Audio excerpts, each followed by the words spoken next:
So this event was about social media, the importance of social media, and how this industry, unfortunately, is not yet able to cope with the impact, and how also it is not able to use it to better disseminate the important messages that need to be out there.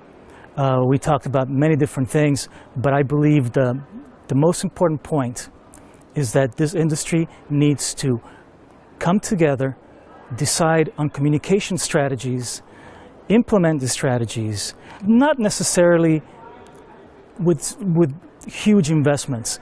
Social media, fortunately, is very, very affordable. So we can take a very low-level approach, but it needs to be ongoing, continuous, because people need to be more comfortable with the ideas of what this industry does.